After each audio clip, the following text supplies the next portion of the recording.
Welcome back to the Morrissey and Wine podcast.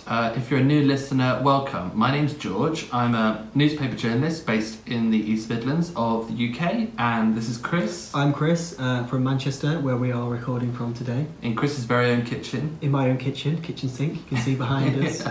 Chris asked me, we were setting this video up, what can you see behind us? I said, well, what you can see when you look at your kitchen, that's what... Yeah, but I want to strategically hide the bits of mould on the wall or the dirty pots. Yes, of course. So every month we bring you an episode of Morrissey and Wine. We talk about things going on in the world of the Smiths and Morrissey. We have interviews with guests. We've had Boz Bora, Alan White. You know, if you haven't listened to those episodes, you can go back and check them out. We always have a bottle of wine, possibly two. I think we once went to three, but that was the next day was a write-off. We both independently chose these wines at the Tesco across the road. They're both from the same brand. Yeah, which is... Were you just looking this up? So I think it's pronounced Le Vieille Fern. And you thought Fern was... Window. Window or dress or clothes. I said farm, and it is farm. Is it farm? Yeah. I thought it was clothes. It's the old farm. The old farm, I think so, yeah, in French. Yes, they're both from 2023. Mine's a white. It doesn't actually say what type of wine it is, like a Sauvignon or a Merlot, or whatever. I know if it was white, it wouldn't be a Merlot probably. But well, we've poured it. I've got a little bit of ice with mine because I like a little bit of ice. Yeah, and I've got the red. Yes. So cheers. Cheers. So, what have we got coming up on this episode? Well, our main feature this month is some inside information about the comeback that could have been if Morrissey had stayed with his manager, Pete Galley. So someone has spoken to us with some connection to the world of Morrissey, completely confidentially. We're not going to reveal who this person is, and we're going to talk about the comeback that could have happened. What would have happened if Morrissey had stayed with Pete Galley? Yeah, so this, I don't know much about this yet. I mentioned a bit of it, but I've not, this was all your journalistic powers that have obtained this, so I'm going to be reacting to this for the first time as well, so quite interested to hear that. Following that, we have Nanny Val reacts, and this time she's reacting to Kerouac's Crack. So a live version, obviously not released, so unreleased. It's quite exciting. Yes, the quiz is back, so that's a 10-question Smiths and Morrissey. Smiths and Morrissey? Morrissey. Alanis Morissette. No, you know that now. Smiths and Morrissey trivia quiz. 10 questions. It's my turn to quiz Chris. Chris usually does better than me. So that is coming up. See how you do at home. And finally, we analyse the lyrics, and this time we've chosen the song, obviously, I Ex Love You, which is currently Morrissey's new live song that's just come out. So. Yes, so Morrissey's on tour in the US at the moment, and we're going to talk about that in the next section. But yes, I Ex Love You. Yes. We've heard it for the first time on these dates in the US, so we're going to react to it. So hot off the press. Yeah. Hot reaction. Yeah. Hot take. Okay, so we're going to next go into a little chat about Morrissey on tour in the US, just pull out some highlights and see what we think about some of the songs we've heard. So let's head into that. So firstly, I think George needs to tell me off about something. Apparently when you open your mouth and put something out there, it can go, people can take it the wrong way. Sometimes it can all go a bit Pete-tong, and that's something that Morrissey could probably relate to. So last time Chris, although I reckon I've probably said it on the podcast once or twice, we referred to Morrissey solo as a toxic forum. We didn't mention it by name, but it's pretty obvious what we were talking about. Now let's be frank, and I made this point on Morrissey solo where people were having a bit of a go at us. A lot of people think Morrissey solo is toxic, and even Morrissey himself has worn t-shirts saying, fuck Morrissey solo. So look, that thought is out there. But what I wanted to say, and what I wanted to get across to you, Chris, is people have been very welcoming to us in the podcast on Morrissey solo. We were afraid to put our stuff on solo because we thought we'd get a lot of abuse, and actually everyone's been most people have been really lovely about it. So I shared that. I think that personal experience in the past of getting personal, or people that I like and care about getting personal comments, was a different thing. But since the podcast has gone on there, people, which I think you've put on there, haven't you? Some people, we've had a lot of nice comments. So yes. Yeah, I mean, but then at the same time, in this thread where people had picked up that we said this, someone called us Bender and Slob. I think I'm Slob and he's Bender, which actually I thought was quite funny. But You know, like that kind of proved the point. How can anyone say that about me? What, Bender? Oh, wait, yeah. Well, I don't know. We've all heard the stories, Chris. Picture of masculinity. So I don't know. It's nuanced, but I just wanted to point out that people have been very welcoming to us, and they have been positive about the podcast. So we shouldn't have been so quick to call it toxic, and maybe we can leave it there. Yes. Yes, naughty. Naughty. Now we want to talk about the US tour, which Morrissey is currently on. It's also going to go to Canada, isn't it? It is. One date in Canada, Niagara, which I'm going to. Yes. Yeah, so really excited. A few friends going. Yes. So there's been a couple of standout moments for us watching it from afar. There was Morrissey admitting that he's still available. Yes, yeah. He didn't say single, and it is 2024, so available can mean all sorts of things. It can do, yeah. So he said he was still available. He's looking for the right person. He debuted I X Love You. Yeah, which we're going to listen to later. Yes. Yep. That was fantastic to hear. Yes. Yeah. What else have been standout moments from the tour? One of our listeners got his handkerchief on one of the recent dates. Did you see that? That was great. Yeah, that was nice to see. And there's some great photography coming out. Ryan Lowry. Some great images. Yeah. It's making me really excited to go. I really want to be there now. I can't wait. Yes, yeah. I mean, the set list hasn't really been changing much from date to date, has it? I don't think so. Someone put a table out, didn't they? Some people do tables where they put every song and every night. I don't understand how they work. I always look at those and I just think I'm looking at like a corrupted Excel spreadsheet. You didn't study economics, did you? No. He's been looking good. He's been wearing largely suits, I think. Yeah. I think it's a really good look for him. Yeah, it's very smart. Yeah. I'm not so keen when he wears like the massive baggy jeans and like a sailor top. I'm not feeling that personally. I like it when he wears a suit because he looks more grown up. And like remember like the ringleader era when he was wearing a dinner jacket. Yeah, that was very smart. Yeah. What do you think of his aesthetic on this tour? Yeah, I think he looks great. Yeah, I think you're right. When he didn't wear a belt with the baggy jeans, that was a bit hard work. But some people liked it, I'm sure. Yeah. But yeah, he looks great at the moment. I'm really excited to be there. And so we have a WhatsApp chat, which I'll tell you how to join in a little bit. But we've got people who are on the tour sending us pictures from it, and videos, and it seems like there's a really good atmosphere. And there were some fears that some of the venues would not be very sold out. But really? Yeah, but what I think there was, people were looking at the online ticket sales, and the seats, which ones were blue and which ones were... Yeah, the ticket prices were insane in some places. Yeah, just crazy. But the people who have been going have been reporting that the venues seem very busy. I mean, there was people were saying that the actual venues that he chose were quite weird. Really? Like... Yeah, well, the Flint is an odd place, isn't it, for your show? I don't know what that's about. But, yeah, it looks like a really good tour. You're going to see him in Canada, so you're going to let us know how that is when you get back. Yes. And hopefully provide some content for the Instagrams. Yes, I'll make sure I get my phone out. Yes. I want you to record every single bit of talking in between. I try and do that anyway. That's to me, in some ways, and this is probably not the best thing to admit, but in some ways that's the best bit. I love the pattern between the songs. I think that's just as good almost as good to me as listening, because obviously every night, if I this tour I'm not going to many shows, but when I've done tours where I've done 7 shows in a row or something crazy like that, I suppose the songs are always kind of the same, but you've got unless there's a new song that night, but it's the pattern in between, which is obviously really witty and just genius. Yes. And you don't want to miss any of that. So yeah, I would definitely try to record some of that stuff, because in the past there's been really great lines, hasn't there? Yeah. Now there was one snippet that I saw just this morning from one of the US tour dates. Morrissey went on a bit of a rant. Well, rant is not a very attractive word, but a diatribe. if I know what that means. Diatribe.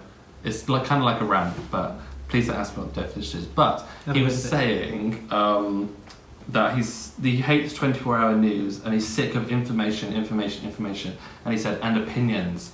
And I thought, oh God, does he mean podcasts? And would that include our podcast? Because we're giving our opinions. And he was saying, I'm tired of opinions, I'm tired of information, I'm tired of 24-hour news. And I thought maybe he makes an exception for a show that's all about him.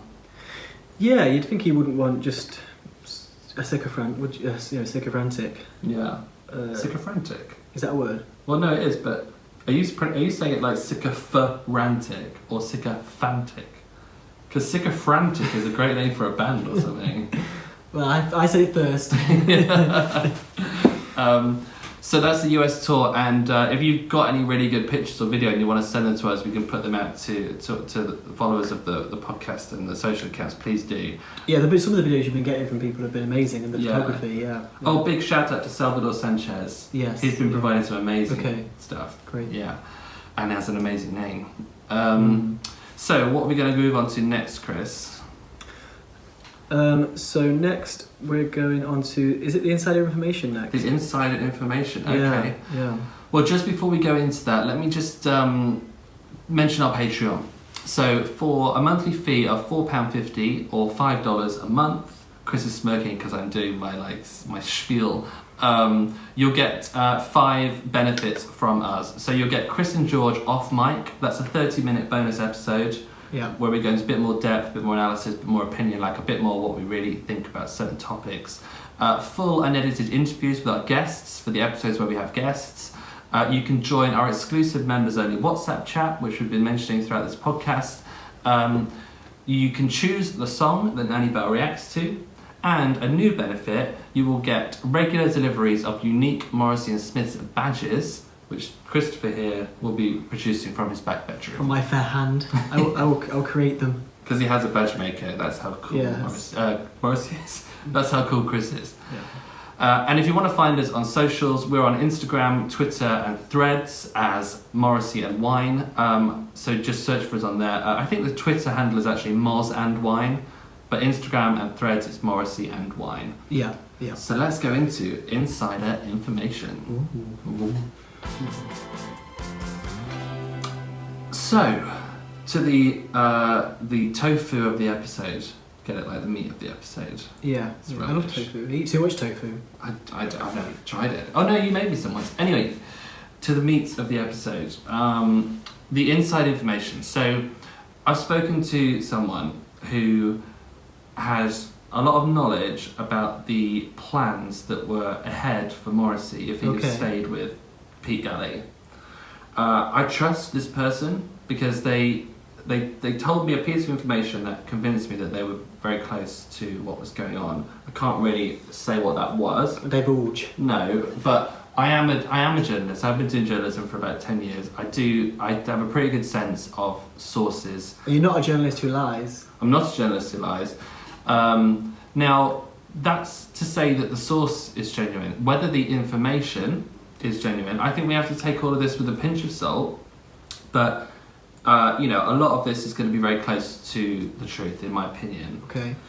And also, let me just say, all of this is done from a point of view of being very interested in Morrissey.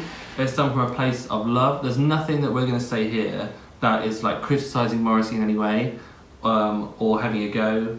I don't know how Morrissey would feel about us talking about this information, but like I say, none of it is really like that negative on him. Yeah. Okay. So let's. So I don't know much of this yet, obviously. No. I'm interested to hear it. Yeah. Okay. So let's start with what was the deal that was on the table. So if you don't know, Morrissey's parted ways with his manager Pete Galley about 2 or 3 months ago, wasn't it? Yeah. About two or so months ago. This is the year 2024. So Pete Galley is well known in the industry. Is well known as a good manager, and people have a lot of high opinions of him. And I think he quite liked Morrissey as well, which was a big plus. He had a deal on the table for Morrissey, or he put together this deal.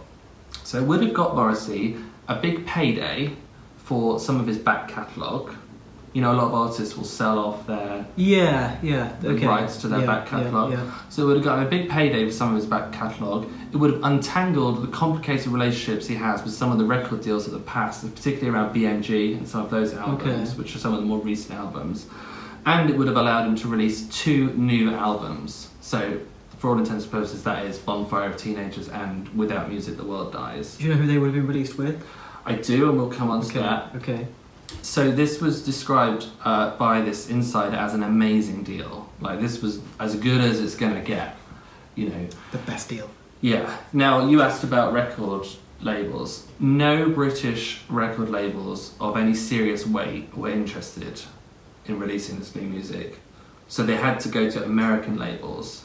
Now, it was explained to me that the Americans don't really understand why Morrissey is like semi-cancelled in the UK. They just don't get it. And you can understand it. It is different. It's different in America, isn't it? Yeah. If you have a president like Trump, and that's okay, then there's quite a lot of other stuff below that you can get away with. Do you know what I mean? Yeah, it's quite depressing, really, isn't it? In my opinion, some of the best music came from this little island, and now we're in a position where someone as great as Morrissey can't get a big record label to sign him. It's really quite sad. It is sad, but having a good manager on board will will find a way around these obstacles, and that's what the team did. They found him American labels that would be willing to publish these 2 new albums. Now, the name that has been mentioned to me is Sun Records. Okay, which is heavily linked to Elvis. Heavily linked to Elvis, Roy Orbison, Johnny Cash. They describe themselves as the birthplace of rock. Well, where rock and roll was born is their tagline. This is to music people, Sun Records is a big deal. Yeah, I've heard of it. So they came up with the best offer. This is the direction they were going in. Again, like, this deal is sounding amazing. To go from having no manager and no direction to having this manager and all this stuff on the table, it's pretty good. So there was a timeline that was roughly sketched out. Okay. Now, the week of the 28th of October 2024, so a couple of weeks ago from when we're recording today, we were going to get the release of the first single from Bonfire, I X Love You, with an accompanying music video. Now this matches up because that was the same week that Morrissey debuted it, sang it for the first time on the US tour. We were going to get, in the same week, on the 28th of October, we were going to get an announcement of the release date of Bonfire of Teenagers. Okay. Which was set to be April the 18th, 2025. So we would only have had to wait until April to hear Bonfire and get it on vinyl, on CD, okay. on Spotify. In that same week in October, the pre-order of the album would have begun, so you would have been able to pre-order that album. And there would have been an announcement of residencies to centre around the album in London, New York, and Los Angeles. So that would have been pretty cool. Yeah. Residencies, I mean, usually you're talking like a week and a location. Yeah, at least 5 shows, isn't it? Yeah. So, I mean, if that was happening in London, that would have been amazing. I would definitely have been there. Skipping forward in the timeline, the week of January the 27th, 2025, so next year, January, we would have been looking at the single release of I Am Veronica. 2025 tour dates would have been announced in January. Yeah. And UK tour? Yeah, probably UK tour, because we're here, this is separate, but we've heard rumours, quite strong rumours of a UK tour in April, May. Sort of springtime. Yeah, 2025. Now, on this timeline, finally, was a new set of 7-inch single records would have gone on sale. So you're looking at this plan is working in 2 ways. One, it's getting everything that Morrissey wants, but also you can see there's several avenues here to sort of make money for Morrissey. There's nothing wrong with that. Okay. But you see what I mean? There's the singles, there's the residencies, there's ways to generate income. Aside from just live tour dates. So, what do you think of that timeline? It's funny to think what could have been, isn't it? Yeah, it is. And obviously, we want more to come out. We definitely want tour dates. It's been great that although we haven't had the albums physically, we've had the live versions, which has kept us going. That's been great. But yeah, it just makes me question why do you think that Morrissey would have not been interested in this? Because I can't. I mean, this is only one side, isn't it? So it's hard to have an opinion when you've only got one side. Well, we'll come back to that question. There was a point when things started to fall apart, according to this insider. Now we will, as the Americans say, circle back to that. I will just go on to a quick bit, or quite an important bit actually. Apparently the suggestion of a Smiths reunion came from Morrissey. This wasn't the manager saying, "Oh look, I really think you should do a Smiths reunion." Really? From Morrissey? Yeah, apparently, according to this insider. And as I said, the insider is genuine as far as I'm concerned. The information that's when you have to apply some reasoning and think, how much can one person know? But they said the idea came from Morrissey. So that's weird, isn't it? That's quite weird because, you'd think that everyone else involved would have more to gain from doing this than Morrissey, because Morrissey, in my opinion, is the star. So and like I said before, I'm not. Obviously, if they did a reunion, I would go to quite a lot of the shows, but I don't think it's something I'm really craving. I want Morrissey to do his tour and to bring his own music out. Yeah. I'm quite surprised at that, because that does also go against everything apart from up to recently that Morrissey said about this time in the Smiths, which obviously he's always been very fond of, but he's also very keen. He's very happy that he's moved on and he's doing the next thing. Although saying that, when the Smiths first broke up, Morrissey was quite heartbroken, wasn't he? So yes, he's extremely depressed, I think. Yeah. By all accounts. Now I'm just thinking about this. Morrissey could have had a meeting with Pete Galley. Pete Galley had convinced him to give the Smiths reunion a go, and then there was a meeting that happened, which this insider may have heard about, and it was Morrissey who said, "I've had a great idea. I want to reform the Smiths." So you have to take everything with a pinch of salt. But if he did suggest it himself, that is very interesting. And this Smiths reunion, this was all part of the package, the big comeback. And it would have been a really good shot at a comeback. He was open to new opportunities. So the fan club. Some people may have heard rumours about this fan club. So I've got some information on that. Okay, go on. I feel like I've been watching this Netflix documentary called Investigation Alien, and it's this Las Vegas reporter, old-time news reporter, and he's like, "We got new information." Have you got a blackboard in your room that's got pins and ropes and strings and things and pictures and pastes of things? Yeah. You would. This is like investigational journalism, isn't it? Yes. Well, this is a very low. This could be on Panorama next week. Yeah. Okay, so the fan club. Now this is interesting. I've got some information on this. So Modest Mouse have recently. Do you know the band Modest Mouse? Oh, You heard of them? Yeah. They've recently launched a fan club. It's called Ice Cream Party, and Morrissey's fan club would have used the same platform. So I've had a look at Modest Mouse's fan club. It's like you get an exclusive T-shirt, you get early entry to gigs. Now that's very valuable to Morrissey fans. Early entry to gigs. I know you kind of get it anyway if you queue up for a long time, but this would have been official. There would have been a community chat, and there would have been pre-sale tickets available. So you'd have to join the Morrissey fan club to get the pre-sale tickets. Now Modest Mouse charged $10 a month, so we would have been looking at something in that area. Our Patreon is half the price of that, by the way. So now some people have said that a Morrissey official fan club might be a bit cringe or a bit I said dad that. rock. Did you say that? Yeah. I think. Well, I was one of. Why do you think that? I just don't know. I don't think official fan clubs need. I don't know. Do they need to happen? There's stuff going on in Manchester, LA, other places. I don't know if official and paying for it doesn't to me seem that cool. It's almost like when you subscribe to a magazine and you get, I don't know, a bit of a model plane every month or something. I don't know. I don't think it's it's not that exciting to me. I like the fact that there's a bit of independence to things going on. I mean, you would also get... What do you get? Do you get like a handwritten postcard from Morrissey every 2 months or something? Adopt a Morrissey. Adopt a Morrissey. I mean, you would also get unreleased songs and stuff that you wouldn't be able to get anywhere else apart from leaks. So there would be some exclusive content that you would get as part of this, and you'd probably get live recordings of shows, fairly professional recordings of shows. Okay, well, some of that stuff that's not out there would be interesting. Yeah. So, like I say, he was open to new ideas and was obviously in a receptive mood to talk about the possibility of Smiths reunion, a fan club, residencies, going with an American label like Sun Records. So, you asked me why didn't he go for all this? Well, the spanner in the works started with this Nigel Farage tweet. Nigel's always a spanner in the works. Nigel Farage, if you don't know, some people say far right, some people say hard right, but he's a hard right UK politician. I think hard right, and he's not French, although he's called Farage. Oh yeah. So you remember the Nigel Farage tweet from Johnny Marr?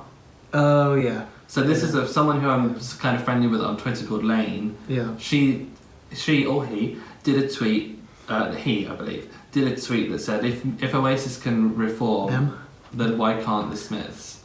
And Johnny Marr replied just simply with a picture of Nigel Farage, which went crazy on Twitter. Of course it did. And this is when the wheels started to fall off the truck, because the suggestion is Morrissey was quite hurt by that tweet, and he probably thought Smith's reunion talks were going okay, and then he sees this tweet and probably thinks, shit, it's not going to happen. Well, how can you get back in a band with somebody who's using it who's using an image in that way? I don't think it's. I mean, even if you support Nigel Farage, which a lot of people do, that's not the point. The point is that the way that we know Johnny Marr's political opinions, and he would be using that as as the statement that most people took it as. Yeah. So it would be quite difficult to not want to react to that in a negative way. Yeah. And then of course there was the copyright spat, wasn't there? Where Morrissey says Johnny Marr has taken 100% copyright of the Smiths name. Yeah. I won't go into the details, but apparently Johnny wanted to split it 50-50, but Morrissey actually wants 100%, but Johnny's got 100%, and it just started getting messy. Now, whether you think Morrissey played a part in making that messier than it had to be is a question for you as a listener, and you, Chris, decide yourself, but some might say that. But wherever the drama was coming from, it was building up and it was getting messy. And once you start putting fights and deals and brokering out in public, it's really hard to control, and people start forming their own opinions. Johnny's thinking something completely different to what Morrissey's thinking. Pete Galley's probably thinking something completely different to what Morrissey's thinking. Yeah. Do you know what I mean? It's almost like the communication, isn't it? It's not there. And it's all sort of he said, she said, they said. Yeah. So, it's not entirely clear why Morrissey split from Pete Galley. It's not clear why it all fell apart. But there are three kind of key bits. Well, there's the drama that I was talking about, there's the messiness. There's the fact that, now this is a rumour that I haven't yet been able to stand up, but I'm trying to, so I'm just saying this is a rumour at this stage, that Johnny Marr's representatives, according to this rumour, approached Manchester promoters with the possibility of touring as the Smiths with Brandon Flowers from The Killers as Morrissey. And Morrissey's camp found out about this, and I think that might have been quite a key part of why everything started to fall apart. Now, look, honestly, that's a lot of salt on that. More than a pinch. It's just a rumour. I haven't been able to verify it. But that has been said to me by this insider, or suggested, rather. Johnny Marr's camp with the whole reunion thing, there was a suggestion of, if you're still around in a year, maybe we'll think about it. So maybe Morrissey was thinking, well, if he's not going to jump at the chance to reform, if he's going to make me wait, then I don't want any of this, all of this stuff. What do you mean? So Johnny Marr's camp, when they were approached about the Smiths reunion, they said, well, not right now, but if you're still asking in a year, we'll maybe do it. Yeah, but Morrissey wouldn't like that. No. I think most people wouldn't, especially, it sounds like you're being put off for better things, which Morrissey doesn't believe Johnny Marr's doing. I think what's interesting about all of this is that normally when there's a bit of a spat or something happens there, the general sort of, I think, not from me and not from maybe you and a lot of people, us who are big Morrissey fans who love Morrissey, but generally I think Morrissey sometimes comes out looking a bit worse in these situations, in the sort of general population and what they think. But on this one, I think Johnny Marr almost looked a bit petty, and Morrissey didn't. So I think, that's quite interesting. And I think we've actually alluded to this before, but all I will say about the Johnny Marr Morrissey thing is that the public perception that Johnny Marr is the angel and Morrissey is the devil. Johnny Marr's a super cool guy. Super cool angel, never does anything out of place. He just drinks a lot of smoothies. I just want to say that is not necessarily exactly how things pan out in the real world. Maybe they're both devils, maybe they're both angels, but maybe it's not quite how it seems. Now, just finally, why the wheels really came off, the third or maybe it's the fourth reason, there's a suggestion that the financial sums didn't quite add up to the payday that Morrissey was hoping for. Okay. That's quite a polite way of putting it, isn't it? It wasn't enough cash. There's nothing wrong with that. If you've got a valuable asset, whether that's your back catalogue, your touring, your... So is this for this sort of... This is everything. Smith's Mark II, or is it the back catalogue? Smith's Mark II, back catalogue, Fan club. residencies, fan club. It didn't quite add up to the target figure that Morrissey was aiming for. How much was it? Well, I don't know. $5 million. $5 trillion. I don't know the exact sums, and I don't think the guy that I spoke to would know either. But there's that suggestion as well. So there was a few medium-sized problems that added up to the termination of the whole thing. Now, we actually still don't know who split from who. Did Pete Galley split from Morrissey? Did Morrissey split from Pete Galley? I think that's the point. I mean, we haven't had a lot of information from the sort of Morrissey side, Yeah. or at least there's not been much put out apart from they split. And obviously Pete did send to us, I think, his comments about Morrissey, which were really lovely, Yeah. and opinions that we'd like to see, and that we, how we feel about Morrissey almost. Calling him like a living legend and things, which we know he is, but Yeah. which is quite nice to hear. Yeah, and just to end on this kind of exclusive report, there's still hope. I mean, the groundwork has been laid for all of these things. It'll be very hard. I don't know how the music industry really works. I'm not going to claim to, but my guess is that you probably need a very good professional manager to navigate all this stuff. You can't really do it on your own. And another part that came out of this conversation is Morrissey doesn't really have a team. He's got an assistant, he's got the crew when he's on tour, but there isn't you imagine pop stars have this team of 20 people all around them doing all this stuff. It's kind of just mainly Morrissey, and how could he get all of this back on his own? I think the only way is either he decides to get back with Pete Galley, which would be very interesting, or he finds another manager to pick up all of this stuff. But each manager has their own contacts list, don't they, and their own Rolodex, and maybe you can't do the same thing that the previous one did. Now, the insider that I spoke to, when I asked, what's the chances we're ever going to get a release of Bonfire or Without Music, he was like, it's not going to happen.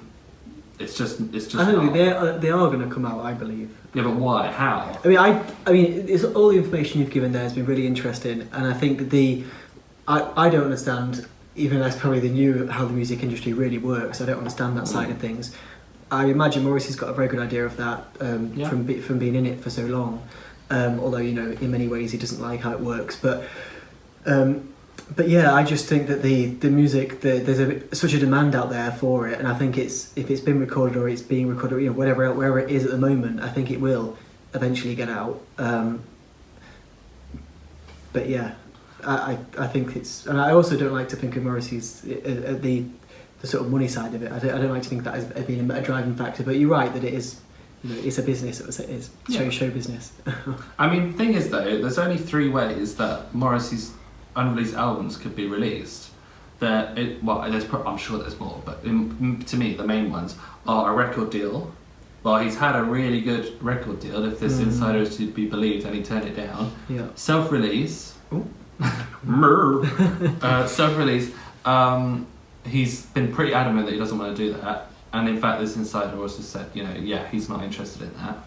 Or posthumously, after his death. I knew that was coming. So, his family think, get it out, get some money.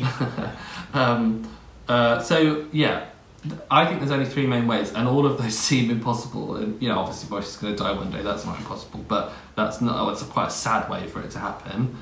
So. We're in a tricky situation. I mean, some people think he's just going to tour until he can't tour anymore. Could just Tommy Cooper. Yeah, dies on stage. I don't know. I think it's going to come out. I think there'll be something will happen. But like you say, it is interesting because although some of the things on that list of things you've got from this insider person, I think they do exist. Yeah, I'm sure they do. I'm on the outside. But I think that although there's some things that I probably don't think are that great, but there's many things there that I do like, obviously like a tour and actually albums coming out. But it does sound like things were going very well, so it's almost, you know, that we need to know the other side, which I'm sure we might never know, but we don't know that, so it's hard to judge, to form an opinion without knowing that side, especially when Pete came out and was so polite about and cordial about Morrissey. Yeah. And I mean, I just wanted to say a couple of things. Firstly, as we've said, we don't really know how the record industry, the music industry works in detail. So there may have been things that I've translated from my conversation with this insider that don't sound quite right if you know how the music industry works. So I apologise if that's the case. And secondly, as I said to start with, there is nothing in there, at least in my opinion, that is negative about Morrissey or is having a go at him for anything. That we didn't want to, we're not like exposing wrongdoing or anything like that. We're just sort of trying to give you a peek inside the comeback that could have been and the comeback that may happen. Something like this may happen down the line if Morrissey can get his ducks in a row. But I hope that's been interesting for you at home. And yeah, so it's all out my sister now. Yeah, certainly Been sitting on that for a few weeks. Very interesting. Yeah, and I think where there's it's going to happen. Yeah, someday. Don't lose faith. Don't lose faith. So next we're going to go into Nanny Val Reacts. That's my grandma, Nanny Val. Whose crack is she Just going to be peeking into Kerouac's crack. So that's a new song that has not been released, Kerouac's Crack, which we're gonna Nanny Val is going to react to next.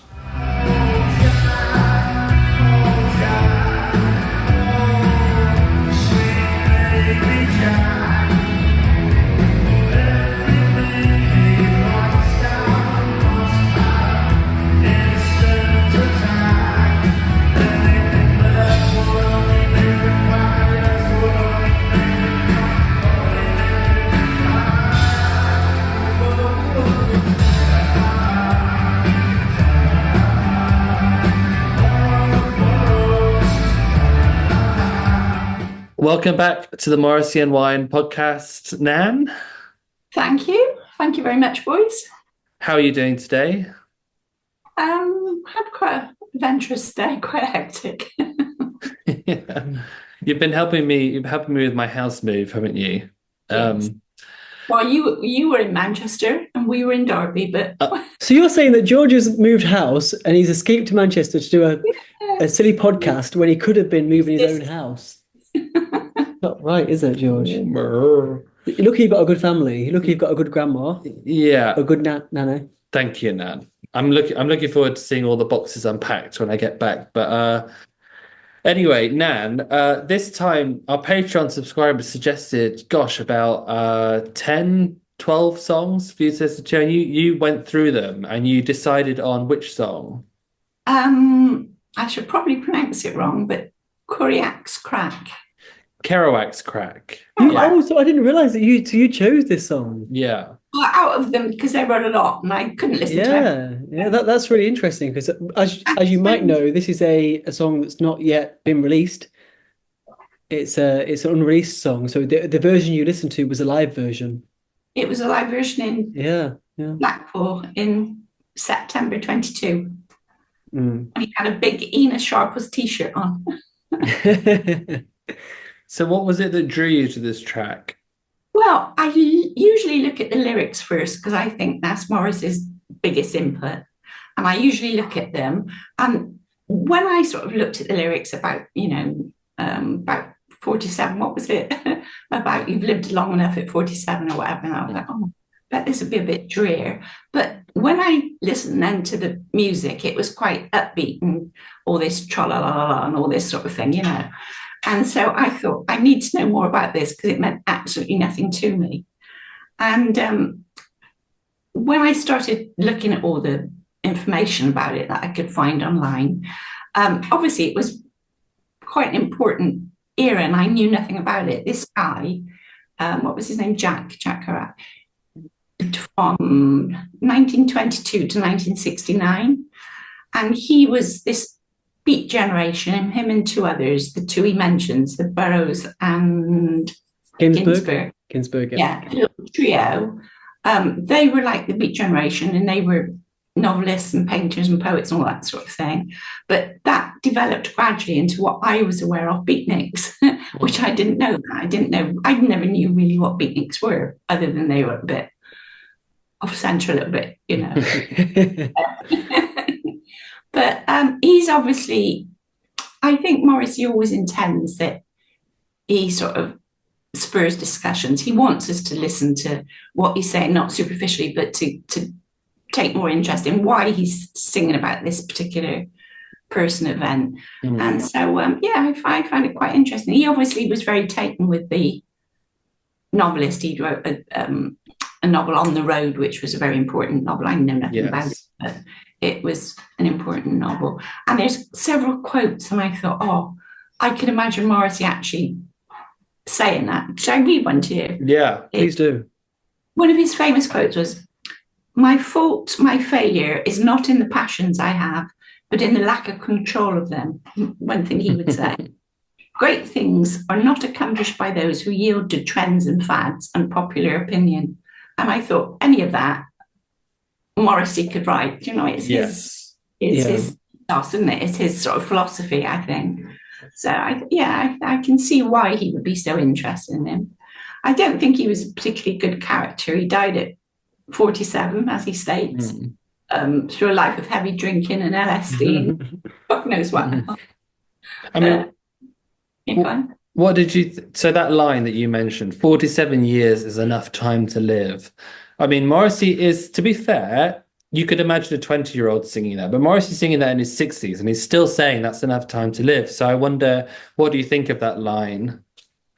Well, I suppose it only is reflecting this particular person. He's saying that what he'd done in his 47 years is, you know, if you've got to die now because you're ill, because he had like a hemorrhage or something, that's enough time to live. But, you know, you've done a lot in your life, and you've filled your life.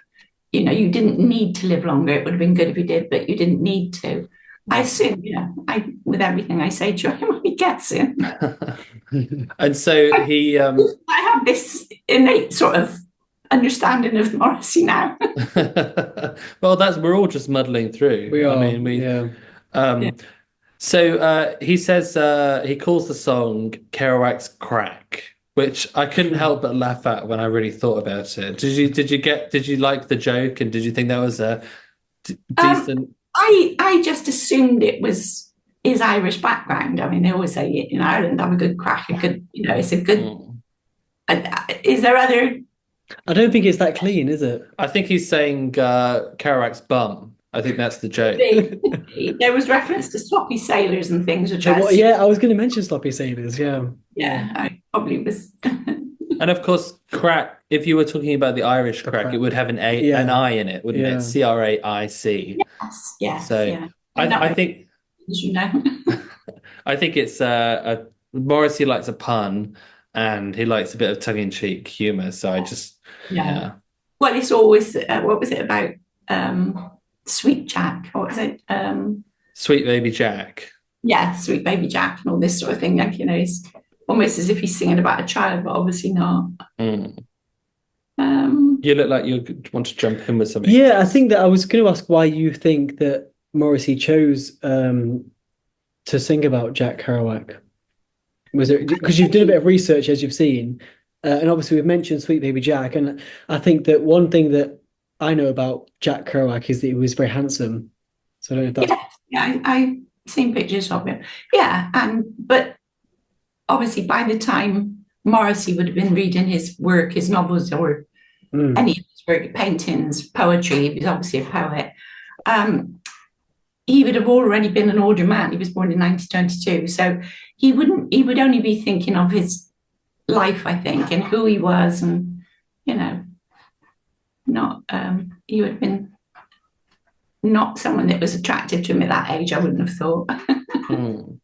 You mentioned that the beatnik side. Morrissey has sung about has a song called Neil Cassidy Drops Dead, where he sings about Ginsberg and the other beatniks. So this isn't the first time that he sang about the beatniks. But I wondered if what you thought about that, and if because obviously you found out that Jack Kerouac was a beatnik, and what you thought about that. Evolved to, I think, they were the beat generation, and then gradually people called them beatniks, and other people on the periphery, I suppose, joined in. But you mentioned Cassidy, and that was another of their group. Yeah. You know. Yeah. Cassidy. Their people, yeah. And it was modern jazz, wasn't it? I think was incorporated with everything they done. That's why they were called the Beat Generation. That I think. That would make sense. Yeah. Yeah. Modern jazz, I believe. I mean, some people have. So this song is obviously very new, and so there's lots of opinions about it in the Morrissey community. And some people have said, "Oh, it's just a nonsense song. This would have been a B-side in the '90s, and now it's a main, song from Morrissey's new set." I wonder, Nan, because you're a relatively new listener to Morrissey and his work. When you hear this song, do you think, "Oh, this is a subpar song," or do you think, "Actually, this is pretty good"? Yeah, I think, as I say, it's more because I'm not very musically inclined. I love music, but I know very little about it. I'm more drawn to the words, to the poetry, to the lyrics. So that now I know the background to it. As I said, when I first started, I thought, I don't understand this. What's it? And there aren't that many lyrics, and it ends quite abruptly, doesn't it? Can't remember. By the way, that guy says the only truth is music. That's another of his quotes. Right. Can't pronounce it. Tell me again how to pronounce it. Kerouac. Kerouac. Jack Kerouac, yeah, sort of rhymes, doesn't it? But that's when you say you're only interested in the lyrics, that's the thing that people are criticizing Morrissey for. They're saying his lyrics have gone downhill. So I was keen to know whether you thought the lyrics were good or very good. I don't think they're very they're quite basic for him, I suppose. He hasn't elaborated on it. But as I said, I honestly think that he wants people to investigate. He wants people to know what he's thinking and why he suddenly writes a song about someone. And now it's taken me down that path to look, and many, many other people, to see who he thinks are great writers or, people in history, whatever. I think he's always got this sort of ulterior motive that he wants us to delve deeper and see why he's writing about someone. Because it sounds very superficial, doesn't it, originally? I mean, Jack, what was it? Sweet Baby Jack and all this sort of thing, But no, I find it, I'm very rarely disappointed. So would you put... these songs, it's just, I'm becoming a fan, as you know. Would you put it in the top half or the bottom half of the songs that you've listened to so far? Probably midway. It's not... Yeah. Neither the top or the bottom of them, but I have to actually put all of them down. You have to give me a list. Yeah, we do. I was thinking that we need to get them all in one place because we need to keep a table of this because that could be quite interesting, couldn't it? A rank table, almost like a Top Gear ranking of how well you've done, how well each song did. But yeah, I really like your point around that you sort of have to investigate then about like Jack Kerouac and obviously Ginsberg's mentioned and Burroughs mentioned. Because a lot of like my musical inspirations as well have come from learning from Morrissey and what he likes. So yeah, that's interesting that you also then had to look into that and find out who this Kerouac Jack was. I'm not particularly well read, but George, you are. Had you read the book On the Road? Did you ever read that book? I've never read it, but I know a lot about it, and I know that it involves a lot of drugs. Drugs. Yes, I think there's a lot of drugs in On the Road, isn't there? I think anything that's related to a beatnik is guaranteed to involve a lot of drugs. Yeah, as I say, it's lifelong sort of with. But he mentions Burroughs there, and Burroughs has a book which is a really good book, which I've mostly read. It's called Junkie. So yeah, they are very Junkie, they love drugs. Yeah. Well, Nan, we'll leave it there, and we will do that table of. I'll have to get your opinions on. You have to rank the songs that you've listened to. That would be interesting. So I can't remember who suggested Kerouac's Crack, but they will know who they are. They were a Patreon subscriber, and if you at home want to choose the next song that Nan listens to, then become a Patreon subscriber and you can suggest it. But for now, we'll say. Sorry. No, go ahead, Nan. I'd like to know who it was because obviously lots of the names now are familiar to me on the chat group. Yeah. So there's people you find out. Well, I can find out if I move my cursor. He's quick. He's just muddling around now. I'm moving my cursor very quickly to find out who suggested it. Okay. This is where we have to try and fill dead air because I'm not concentrating. Only you can see this. How do I? I did buy Georgia book. I'm looking forward to seeing you again soon, I hope so. Nanny You'll Val. come Yeah. home. It's new house. I think I'll see you over Christmas. I think that'll be Christmas. Yes. All right. You don't use small talk. Is it Right. time? Is it filled now? The time? Yes, the time is filled. Okay. It was Richard. Richard suggested it, and I'm not sure. Richard. Yeah, Richard appears quite frequently, I think. Okay. I'm pretty sure. Yeah. Well, brilliant. Well, thank you, Richard, and I hope that you enjoyed Nanny Val's reaction. I hope he agrees with me. Well, we'll leave it there. What strange lady. We'll leave it there, and we'll see you next time. Thank you very much, Nan, for doing that. Bye, boys. Bye.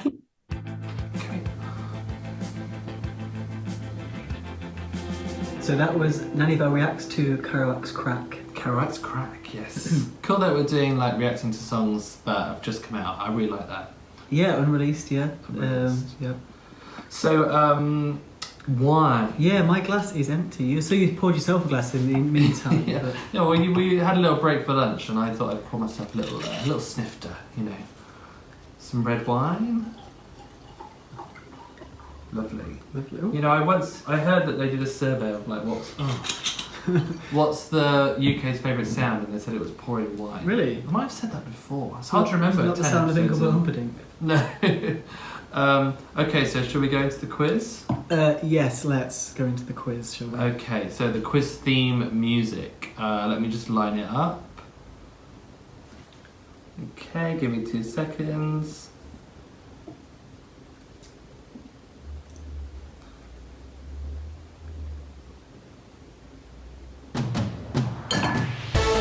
This is the quiz, this is the quiz. You're gonna lose this quiz.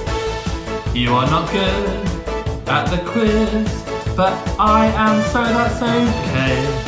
You are not very good, but never mind, because we're gonna have lots of fun today on the quiz. Oh. That is quite a painful 30 seconds of my life. So that's the only reason why I do this podcast, is so that I can God. sing to that quiz theme music. Yeah. And I know I've had thousands of letters, Chris, from fans who tell me that they love hearing my singing voice during that segment. And some people, you know, they're in hospital, they're having a hard time, they just listen to that snippet. And I imagine most people who do write in are in hospitals. Yeah. with double bolted locks. And lots of what do they call those jackets they wear? Special Straight jackets. Straight jackets. Okay, yeah. well, it's getting slightly offensive now. Not a bender jacket. So I'm quizzing you this time. Okay. Yep. And I've got 10 questions. Don't scroll down on our notes so you can't see Wouldn't them. Well, I'm just saying. Now I need you to keep track of whether you get them right Okay. or wrong. That's so I nice. haven't I got didn't my mind- note. Yeah, I'll mark my own, shall I? Yeah. So you at home, just pause the podcast after I ask the question and have a think, and you will then hear the right answer.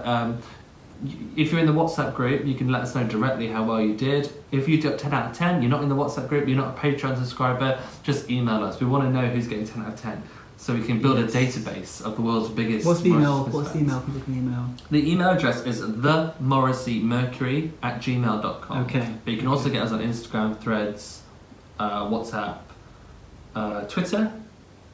Should I just make that? Should I just make up a social platform as well? Twitter. I think Threads is basically made up, isn't it? Yeah. Never heard of that one. So, question 1. Which record label was You Are the Quarry released under? You Are the Quarry was Yeah. released under Attack Records. That's correct. Well done. See, I do want to leave a gap so people at home can do their Mm. their working, but you said you can't go silent on a podcast. No, you can't have dead air, but you can go, well, this and that and. Anyway, well done. 1 point. Thank you. Un point. Question 2. What was the prestigious brand that Morrissey's autobiography was stamped with when it was published? Oh, okay. So then it caused some controversy. It did, yes. But it instantly went out as a Penguin classic.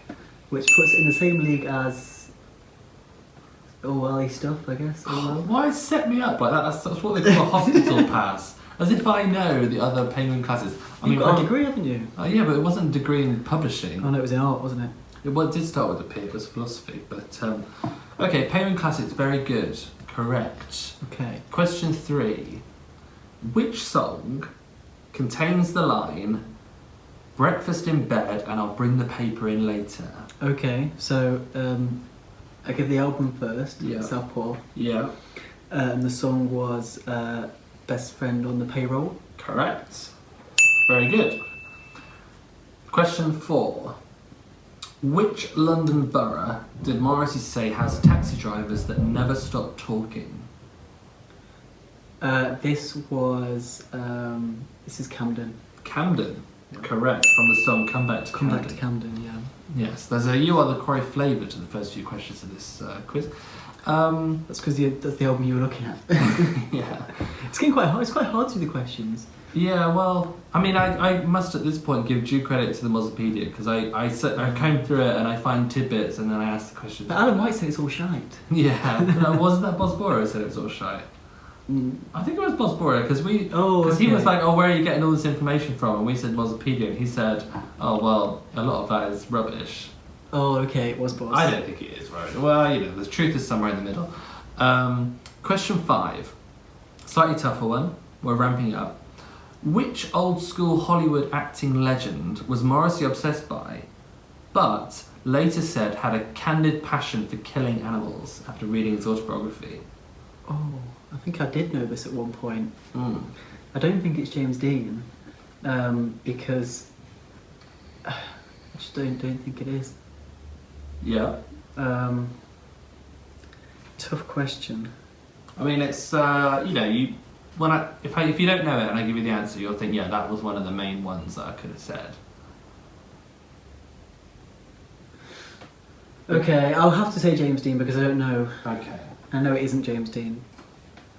It was not James Dean. It was Kirk Douglas. Oh yeah.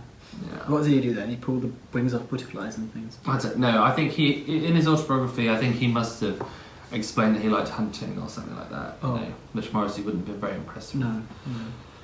Question number 6. Which drug, according to Johnny Marr, was in plentiful supply during the Smiths' 1986 American tour?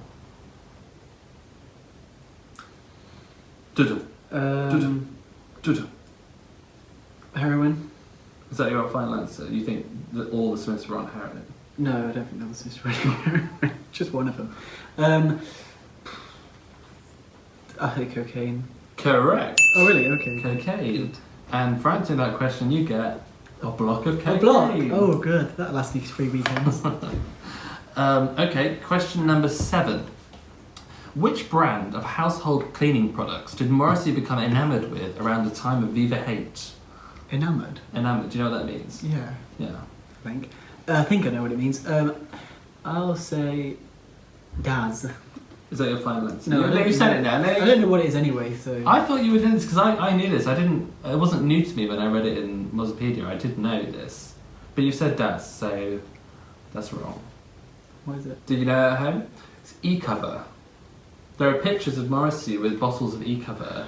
Oh, okay. Falling over them and... That's a good point because there is someone on Facebook I think that is like drinking a bottle of that. Yeah. And I thought, what the fuck is that? And he's a big Morrissey fan, so that's obviously the link then. So okay, so that's not right. E-cover. What number are we on now? Question number 8. 8. So 5 out of 8 so far. Okay, yeah, because since they started getting harder, you haven't got any right. I have got some. Question number 8. Which Morrissey song did Marianne Faithfull cover on her 2008 covers album? So, you know, it's 2008, so that might give you a clue. Oh, I really don't know this one. Just guess a song that Marianne Faithfull might cover from around that time. But you. Let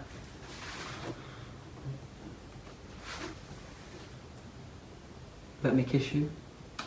Unfortunately, that's not correct, but that's not a bad shout. It was Dear God, Please Help Me. Oh, okay. Yeah.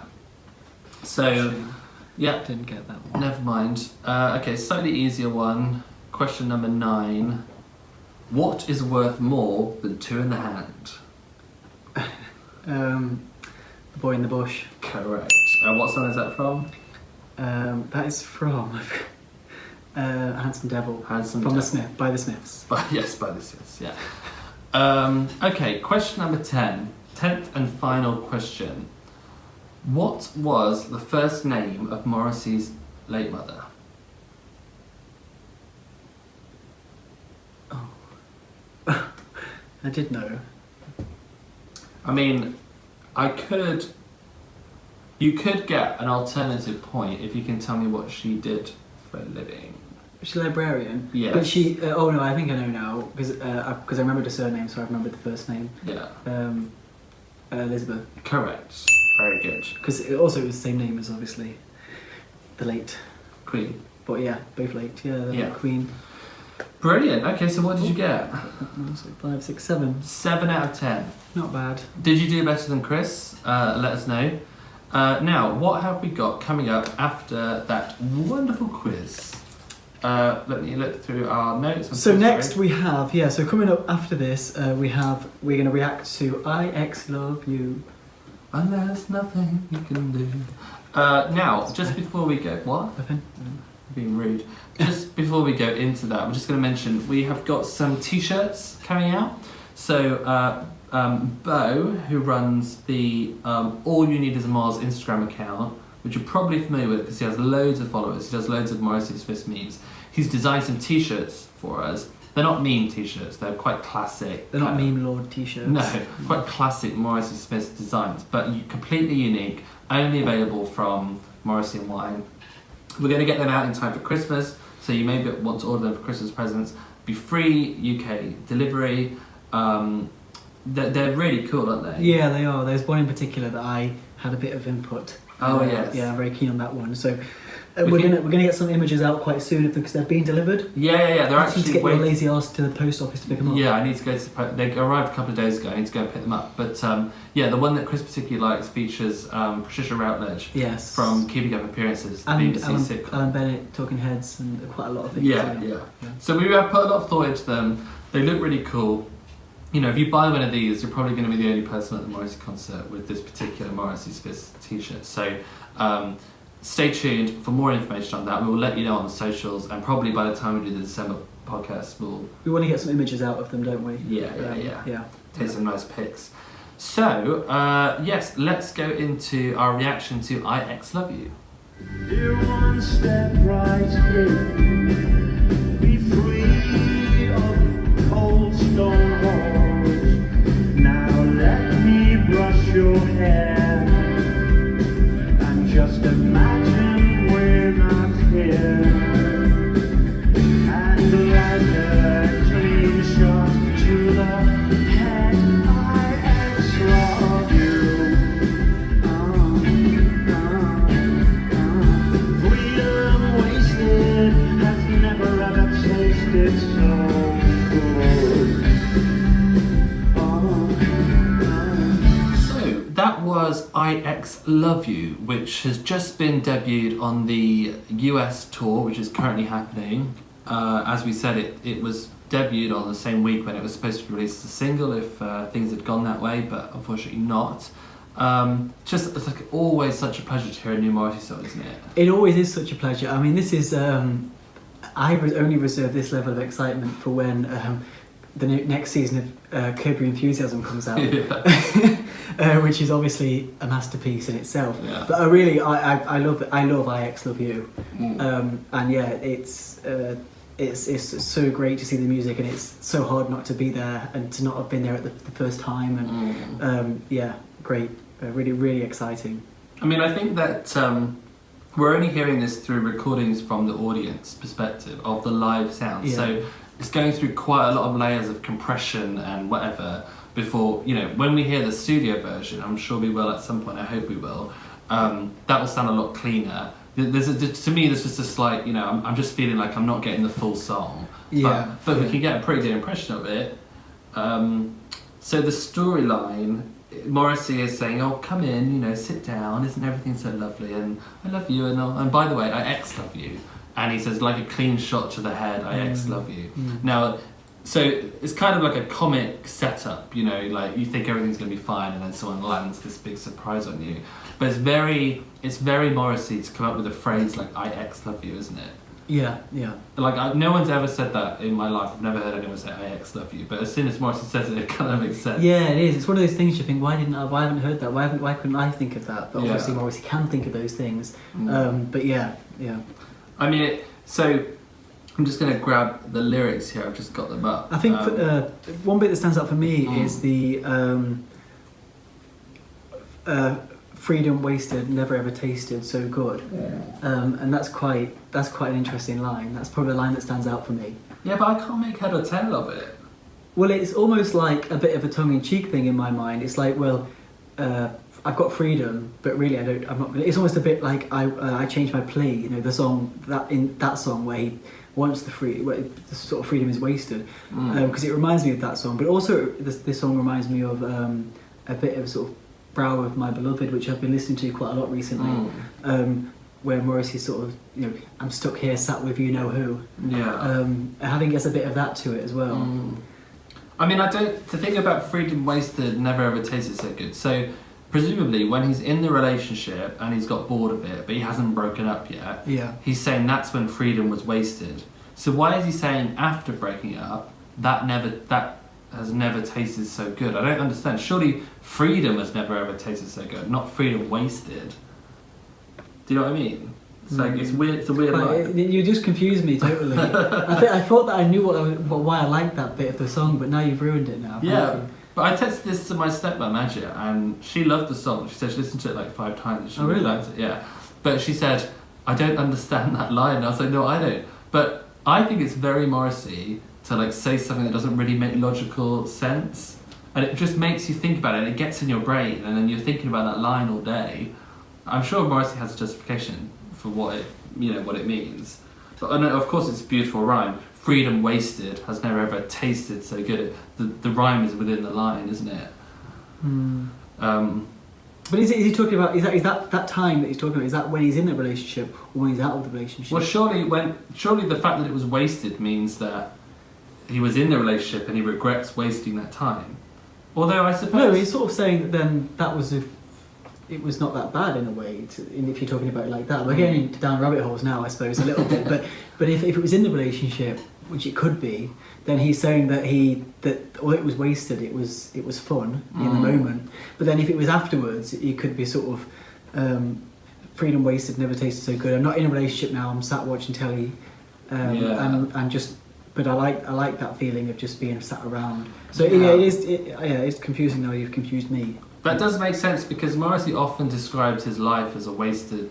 He's wasting freedom. He's wasting his life. So he could. Yeah, that's very true. I think that's a good point. I'm just sat reading the book. I'm just sat watching TV, eating vegan cheese. But it's freedom that has never tasted so good. So I suppose that does make sense. Yeah. That's how I took it in the first instance. Almost a bit like the. Almost like the next level after Brow of My Beloved, where they've got rid of you know who, and they're now they're moving on a bit. I don't know. Yeah. So that's what I mean. Also in the song, I love that a lot of Morrissey's recent songs have had lots of Morrissey sounds, and obviously in there there's a. I'm not going to do it. Well, I did do it. It's horrible. But when Morrissey does it, I love those bits, and then obviously then at the end he sort of. Is almost like drunk singing the lyrics again and again and again, in a sort of mumbly way, which I can relate to.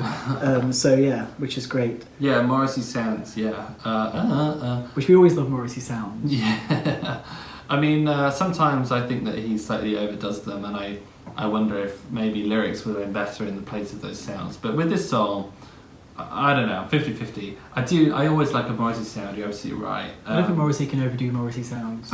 We need as many as possible. Yeah, okay, fair enough.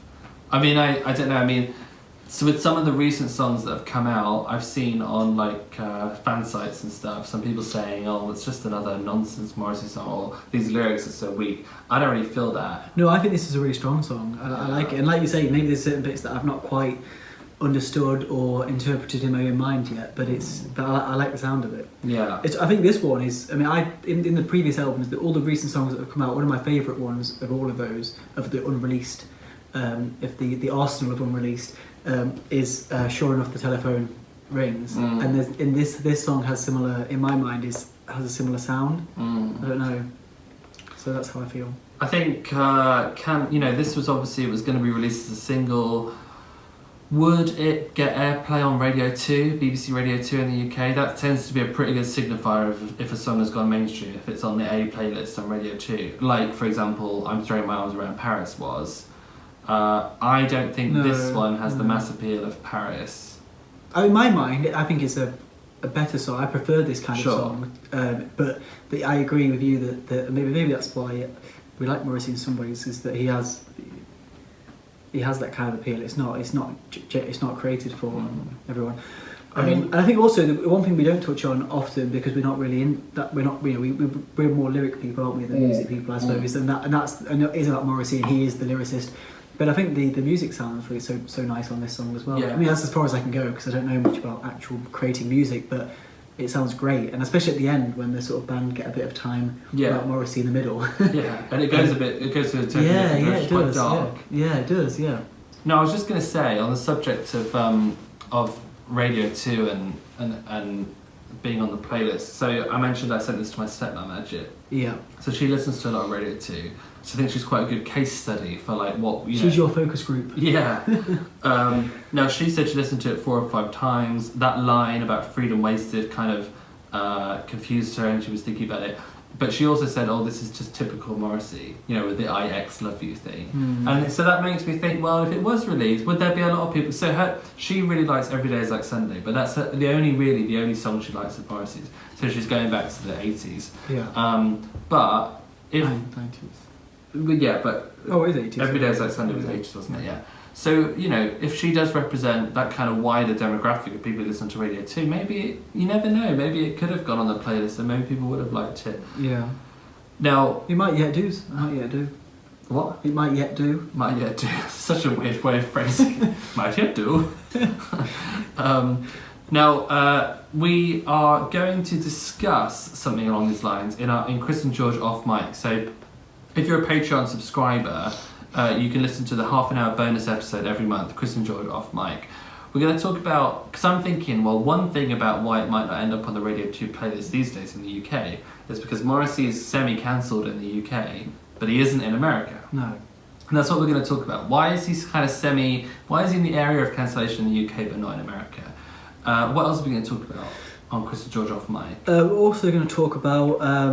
Is Morrissey past his peak, or is he better than ever? I think he's better than ever, but we're going to talk about that and reasons why we think that.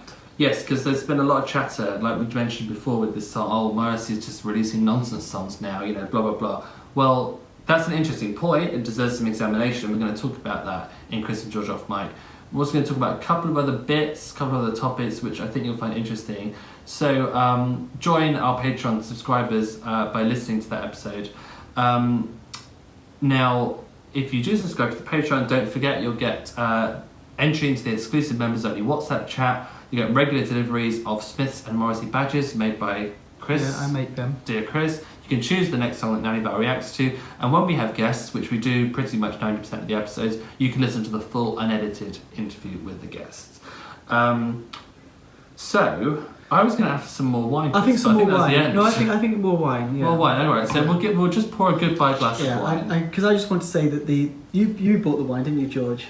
Well, we split it in half. I need to send you the money because when we bought the wine, I wasn't able to buy it, was I? I thought we talked about this. No, we haven't talked about this. Okay, Chris, why were you refused? No, because I think you don't want me to say it, but I'm going to say it. Well, Chris. Cheers. Chris tried to buy the wine. He was told that he needed ID because he didn't look old enough. But no, you only have to be 18 in the UK to buy wine. Yeah. But as I thought I said before, but obviously didn't, Ask 25 is the policy that they use in the supermarket. So they only thought you weren't older than 25. I mean, how old are you, really? Not far off. You never said. And then, so anyway, he says no to Chris, and Chris turns around and goes, oh, would you serve him? Looking at me, obviously he's an ogre of like 1,000,000 years old, and the guy was like, yeah, obviously I'll serve him. So I had to buy He shouldn't have wine. said obviously, should he? Quite obviously, He shouldn't I will have said serve that. That was just cruel. pensioner. That was just cruel. So So that was just a nice little bit that I didn't want to miss out. Because you turned around and looked at me as if you wanted to kill me. so thank you very much for joining us for another episode of Morrissey and Wine. Follow us on Instagram, Threads, Twitter. Keep in touch with us. Talk to us about what you want to see next on the podcast. And if I may just say, if you have time to leave a review on, if you use an iPhone, you listen to our podcast on Apple, if you could just leave us a review, we would really appreciate it. But I think that's it for this month. Yes, yeah, that sounds good. So we shall see you next time. Thank you very much for listening. We really appreciate it, and we'll see you soon. Thank you. God bless Morrissey and God bless Lily Sincere. Lily Allen. No. Godspeed. Godspeed.